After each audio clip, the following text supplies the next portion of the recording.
Le hérisson et la coccinelle géante. Il était une fois, dans un champ de coquelicots aux couleurs éclatantes, un petit hérisson nommé Hugo. Ce matin-là, le soleil brillait doucement et une brise légère faisait danser les fleurs autour de lui. Hugo, curieux comme à son habitude, s'aventurait parmi les fleurs, explorant chaque pétale, chaque feuille. Mais ce jour-là, quelque chose de merveilleux allait se produire. En s'enfonçant un peu plus dans le champ, il aperçut quelque chose d'étrange. Là, juste devant lui, une coccinelle géante dormait tranquillement sur une grande feuille verte. Elle était si grande que ses ailes semblaient être de petites voiles étendues et ses poings rouges brillaient sous la lumière du soleil. Hugo, tout excité, s'approcha prudemment pour mieux l'observer. Il n'avait jamais vu une coccinelle aussi énorme. Ses yeux pétillèrent d'émerveillement. Il s'assit, tout en restant discret, pour ne pas la réveiller. Mais la coccinelle, qui avait senti sa présence, ouvrit soudainement ses ailes avec un léger bruit. Elle écarquilla ses grands yeux et sourit. « Oh, un visiteur !» dit-elle d'une voix douce et chaleureuse. « Bonjour, petit hérisson. Que fais-tu dans mon champ ?» Hugo, surpris mais heureux, s'inclina respectueusement devant la coccinelle géante. « Bonjour, madame la coccinelle. Je me promenais et je suis tombé sur vous. Vous êtes immense. » La coccinelle rit doucement, secouant ses ailes. « Oui, je suis grande, mais je ne suis pas effrayante, n'est-ce pas ?» Elle pencha la tête, curieuse. « Tu as toujours voulu voyager à travers le monde, petit hérisson ?» Hugo baissa la tête en réfléchissant. « Eh bien, je rêve souvent de découvrir d'autres endroits, mais je suis trop petit pour voyager aussi loin. » La coccinelle sourit de nouveau et tendit une de ses grandes ailes. « Et si je te proposais un voyage magique sur mon dos, où nous survolerons des champs, des forêts et des montagnes, pour découvrir toutes les fleurs du monde entier. Qu'en dis-tu ?» Hugo écarquilla les yeux de surprise. « Tu me proposes de monter sur ton dos pour visiter le monde ?» « Exactement, » répondit la coccinelle. « Monte et nous partirons ensemble à l'aventure. » Le hérisson, ravi et plein d'excitation, grimpa sur le dos de la coccinelle géante. Il s'agrippa fermement à ses ailes et ensemble, ils s'envolèrent dans le ciel bleu, laissant derrière eux le champ de coquelicots. Hugo ne pouvait pas contenir son enthousiasme. « C'est incroyable. Je vole vraiment. » La coccinelle rit doucement. « Oui, cher ami, et ce n'est que le début. Le monde des fleurs t'attend. » Ils volèrent haut, très haut, au-dessus des arbres, des rivières et des vallées, laissant derrière eux le paysage familier. Le voyage ne faisait que commencer, et Hugo était sûr que ce serait le plus beau des aventures. Le vent doux caressait la peau d'Hugo, alors qu'il se tenait fermement sur le dos de la coccinelle géante. Ensemble, ils s'élevèrent de plus en plus haut, le sol devenant petit et lointain. Les champs de coquelicots, les forêts denses et les rivières sinueuses semblaient des dessins minuscules vus du ciel. Hugo regardait tout autour de lui, les yeux grands ouverts, ébloui par la beauté de ce monde qu'il n'avait jamais imaginé pouvoir voir. « C'est magnifique !» s'écria Hugo, tout en cherchant des mots pour exprimer son émerveillement. « Je n'ai jamais vu tout ça d'ici. » La coccinelle sourit et inclina ses grandes ailes, s'élevant encore plus haut. « Et ce n'est que le début, petit hérisson. nous allons découvrir des merveilles que tu n'as même pas imaginées. » Ils volaient maintenant au-dessus de vastes prairies, couvertes de fleurs multicolores. Les violettes, les marguerites et les pivoines semblaient danser au rythme du vent. Hugo aperçut même des fleurs qu'il n'avait jamais vues auparavant, des créatures aux pétales chatoyants et aux tiges presque translucides. « Quelles sont ces fleurs-là » demanda-t-il, pointant du doigt des fleurs qui brillèrent d'une lumière dorée. « Ce sont les fleurs de soleil, » expliqua la coccinelle. « Elles ne s'épanouissent que sous un ciel parfait, où la lumière du soleil est douce et généreuse. » Hugo observa en silence ces fleurs, émerveillé par leur éclat, et se laissa emporter par la beauté du paysage. Puis, la coccinelle géante les guida vers un autre endroit. Ils passèrent au-dessus d'une forêt enchantée, où des arbres gigantesques s'étendaient à perte de vue. Des oiseaux aux plumes iridescentes voltaient autour d'eux, chantant des mélodies inconnues.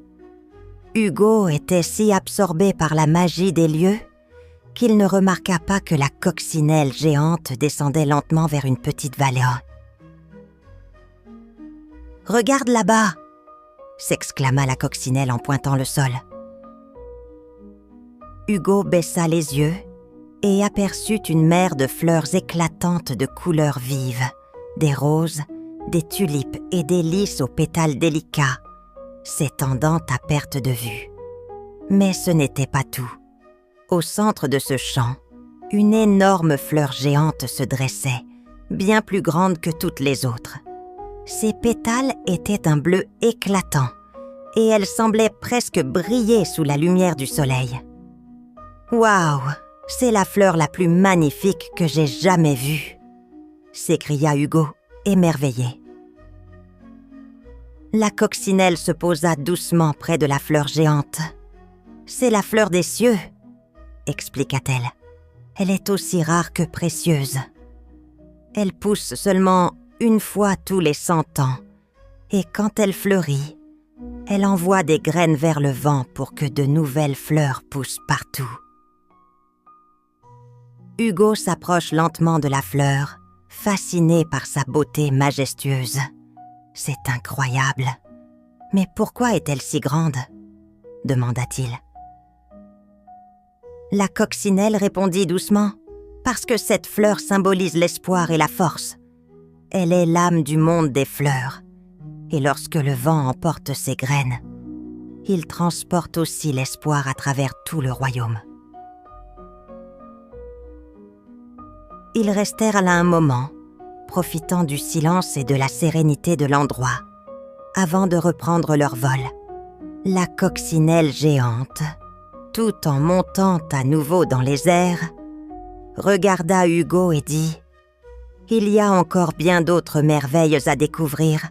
Viens, je vais te montrer une forêt où les arbres ont des feuilles en forme de cœur. »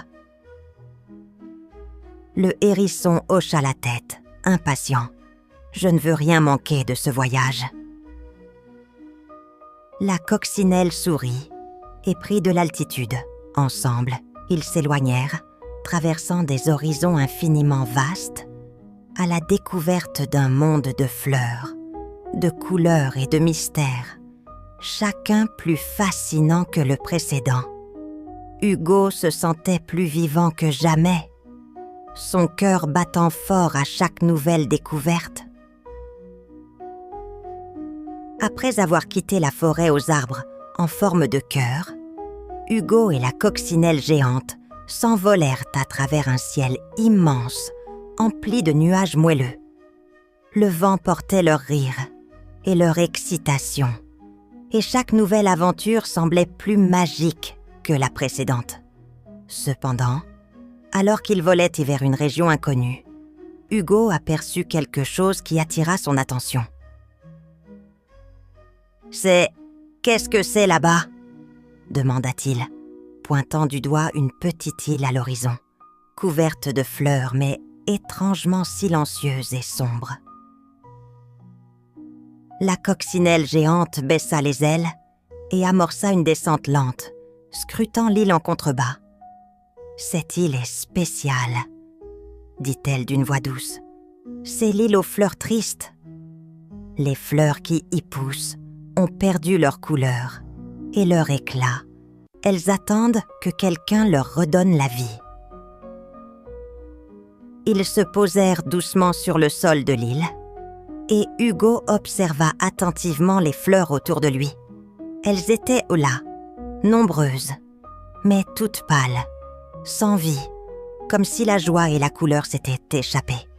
Les pétales étaient flétris et ternis, et l'air semblait lourd, comme si l'île elle-même était triste. « Pourquoi ces fleurs sont-elles si tristes ?»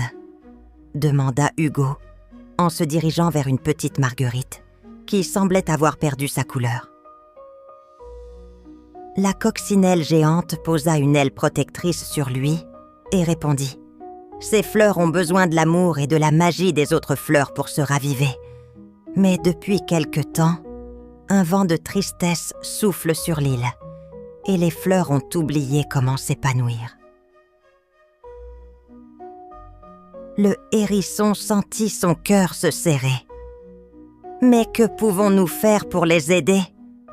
demanda-t-il, son regard plein de compassion. La coccinelle sourit doucement et lui dit « Il existe un pollen magique que nous avons récolté lors de notre voyage. Si nous l'utilisons avec soin et amour, nous pourrons redonner de la couleur et de la joie à ces fleurs. Mais il faut agir avec douceur et patience, car chaque fleur a besoin d'un peu de temps pour retrouver sa beauté. » Hugo hocha la tête, déterminé. « Alors, faisons-le. Aidons ces fleurs. » La coccinelle fit apparaître un petit pot de pollen magique, délicatement extrait au cours de leur aventure. Elle en versa une petite quantité sur le sol, et un doux parfum emplit l'air. Hugo regarda, fasciné, tandis que la première fleur, une rose pâle, se mit à se redresser lentement, ses pétales s'ouvrant et retrouvant une couleur rose éclatante. « Regarde, elle reprend vie !» s'écria Hugo émerveillé. Ils continuèrent à marcher à travers l'île, saupoudrant délicatement le pollen sur chaque fleur. Peu à peu, les couleurs se ravivèrent. Le bleu des gentianes, l'orange des tulipes et même les violettes retrouvèrent leur éclat. Un sentiment de joie et de légèreté envahit l'île et les fleurs, une à une, se réveillaient comme si elles avaient enfin retrouvé leur raison d'exister. La coccinelle géante observa le spectacle avec un sourire. « Tu vois, petit hérisson, chaque petite action de bienveillance peut changer le monde. Ce n'est pas la magie seule qui opère ici, mais aussi l'amour et le soin que l'on porte aux autres. » Hugo, les yeux brillants de fierté, acquiesça. C'est comme un miracle. Les fleurs sont vivantes à nouveau. Ensemble, ils continuèrent leurs tâches et bientôt, l'île tout entière se transforma. Les fleurs dansaient dans le vent, s'épanouissant sous les rayons du soleil retrouvé. Les oiseaux commencèrent à chanter et une brise légère apporta une sensation de paix et d'harmonie à l'île. Hugo se tourna vers la coccinelle, son cœur rempli de gratitude. « Merci de m'avoir montré que même les petites choses peuvent avoir un grand impact. » La coccinelle géante se posa sur une branche et répondit « N'oublie jamais, Hugo, que même dans les moments de tristesse, il y a toujours de l'espoir. Et chaque acte de gentillesse peut changer le monde, un petit pas à la fois. »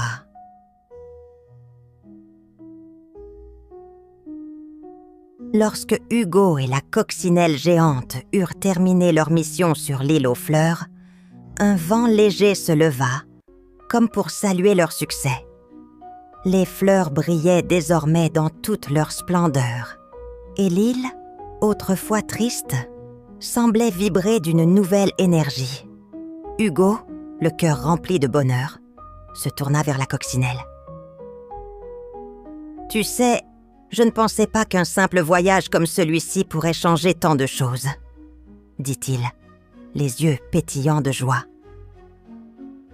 La coccinelle sourit doucement, ses ailes scintillant sous les derniers rayons du soleil. « C'est toi qui as fait la différence, petit hérisson. Tu as montré que l'amour et la gentillesse peuvent créer des miracles. » Hugo rougit légèrement, mais il savait que sans la coccinelle et son courage, il n'aurait jamais osé aider ses fleurs. « J'ai appris beaucoup pendant ce voyage. » Mais il regarda l'horizon, où les nuages se mêlaient aux couleurs chaudes du coucher du soleil. « Mais j'ai l'impression que cette aventure touche à sa fin. » La coccinelle hocha la tête. « Chaque voyage a une fin, mais ce n'est qu'un début. La magie que nous avons partagée aujourd'hui ne disparaîtra jamais. » Ils se posèrent doucement au bord d'un champ de coquelicots, près du lieu où Hugo avait rencontré la coccinelle pour la première fois. La brise soufflait doucement, apportant un parfum de fleurs fraîches. Hugo se sentit un peu mélancolique, car il savait qu'il allait devoir dire au revoir à son ami. « C'est un peu triste, n'est-ce pas ?» dit Hugo en baissant la tête. « J'ai tellement aimé découvrir toutes ces merveilles avec toi. » La coccinelle géante se posa sur son épaule, ses petites antennes frémissant. « Ne sois pas triste, Hugo. Le monde est vaste, et il y a toujours de nouvelles merveilles à découvrir. Nous avons partagé une aventure incroyable, et cette magie restera dans ton cœur. » Elle marqua une pause, puis ajouta « Mais je te fais une promesse. Chaque printemps, je reviendrai pour de nouvelles aventures. Nous découvrirons ensemble de nouvelles fleurs, de nouveaux horizons, et encore plus de merveilles que tu n'aurais jamais imaginées. » Hugo, les yeux brillants, leva la tête vers elle. « Vraiment, tu reviendras chaque printemps ?»« Oui, chaque printemps, » répondit la coccinelle en souriant. « Et jusqu'à ce moment-là, n'oublie pas tout ce que nous avons appris ensemble. Le monde est rempli de magie, mais c'est l'amour et l'attention que l'on porte aux autres qui le rendent véritablement magnifique. » Hugo hocha la tête, sentant son cœur se remplir de chaleur et de gratitude. « Je n'oublierai jamais. » Il observe la coccinelle s'éloigner doucement, s'élevant dans les airs, ses ailes brillantes captant les derniers rayons du soleil. Alors qu'elle disparaissait dans le ciel étoilé, Hugo sentit une nouvelle énergie naître en lui. Il savait que même s'il était seul, il n'était jamais vraiment seul. La magie de l'amitié et des voyages partagés resterait avec lui à jamais. Le hérisson se tourna une dernière fois vers le champ de coquelicots, son cœur léger et empli de souvenirs précieux. Chaque fleur semblait lui sourire, comme pour lui rappeler qu'il n'était jamais loin de la magie de ce monde merveilleux. Dès lors, chaque printemps, Hugo attendait avec impatience le retour de la coccinelle géante, certain que chaque nouvelle aventure serait encore plus incroyable que la précédente. Et à chaque vol qu'il apercevait dans le ciel, son cœur battait plus fort, sachant que les promesses d'amitié et de magie étaient tenues. Morale de l'histoire. Parfois, un simple acte de bienveillance peut transformer le monde autour de nous. La magie réside dans l'amour, l'amitié et la façon dont nous prenons soin des autres. Merci d'avoir écouté notre histoire.